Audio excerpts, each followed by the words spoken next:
Thank you very much.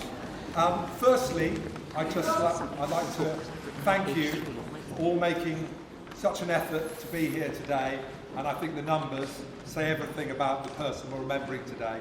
I don't like to single out, but personally for me, it's a little group of 6 people who I didn't expect to see, who were at rugby school with me, and I didn't expect them to be here, and it's just really blown me away. They made an incredible effort, travelled miles and miles, so thank you to Charlie, Colin, Dave, all that little group there. Thank you very much. Okay. Now, sorry? Speak up. Oh, he's back. I tell you what, he barracks me all the time. Where's my microphone? Can you hear me now? Can you hear me now? Okay. Come forward a bit, maybe. That's a bit better, you know? Let's all get cosy here at the front. Come on. Let's make this like a concert. Okay. Now, my sister has told me there is a visitor's book here, so please sign it before you go. Write a little memory of your time with my mother or whatever. So it's here at the front, so please, if you get a chance to sign it, that would be great. Now, before I start, I need to single out one person. Earlier this year, she did a 50th birthday party for me, which was absolutely fantastic. My mother was there, it was here in Norfolk, and it turned out to be the last big family occasion that my mother was present. And so it took on extra significance. Now, in the last 5 weeks, when somebody passes away, there is much to do.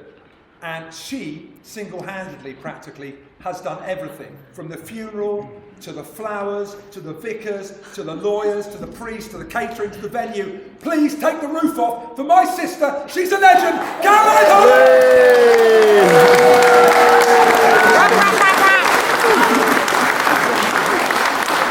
Praise Jesus. Give me the 20 quid later. Right, I'd like to just share a few stories with you today. When I start speaking about my mother, I tend to go on and on and on. So if I'm still speaking at 10 o'clock, you know, start to shuffle your feet a bit and start a slow hand clap. Now, I'm going to talk about good times and bad times, because I think to show someone in their true magnitude, you need to talk about them in adversity and in prominence. And you know what, so growing up was quite funny. So in apology to my siblings, really these are very personal stories to me. And we had quite a sort of strange childhood, and most people thought the cozens-Hardys were bonkers. And, you know, we probably were. And we didn't really sort of do family holidays. It wasn't our thing. Actually, we did. Sorry, apologies to my father. We did fishing in Scotland, but my brother and sister were never there. I don't know. Why weren't you there? Okay, there you go. We'll find out that one later. And being at boarding school, maybe we didn't really get a chance to bond. So, but later on, and now we're all fantastic. So these stories are very personal to me. So, who and what was my mother to me? I'll tell you what she was. She was my hero. She was the most amazing person I ever met in my life. She was my judge, and she was the only person I ever really seeked approval from. If she thought I was doing okay and doing the right thing, I didn't really care what other people thought. And going back to my sort of childhood, I just sort of remember that she was always there.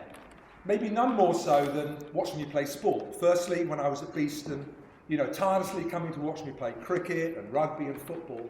And then during the summer holidays, it was tennis, because tennis was my game.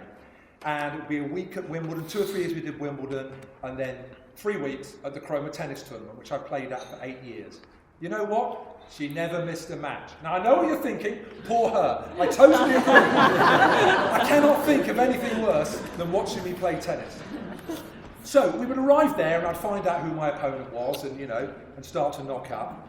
And then Mum was sort of looking for a place to sit. Now, you know my mum, she had the Daily Mail, she had the EDP, she had the Times, she had yesterday's Daily Mail, last week's Daily Mail, last week's EDP, and of course a massive plastic bag, you know, usually with 5 gloves, but 5 single gloves, because the other 5 were normally lost, and loads of stuff. And she'd sit down with this pile of sort of rubbish around her. You couldn't miss her. And when I played, you know, I just played to make her proud. I played. Now, she wasn't the kind of sort of Judy Murray type of mother, for those who are familiar with Andy Murray's mother. She'd sort of sit there quite quietly, And often I think she'd sort of lose track a bit what was going on. I'd be changing ends sometimes, and she'd go, William, what's the score? 4-1, Mum, 4-1. Well done. No, 4-1 to him, Mum! And we sort of went on like this, but you know, she just seemed to love being there. I remember one particular occasion, I think I was about 13, I was playing this really annoying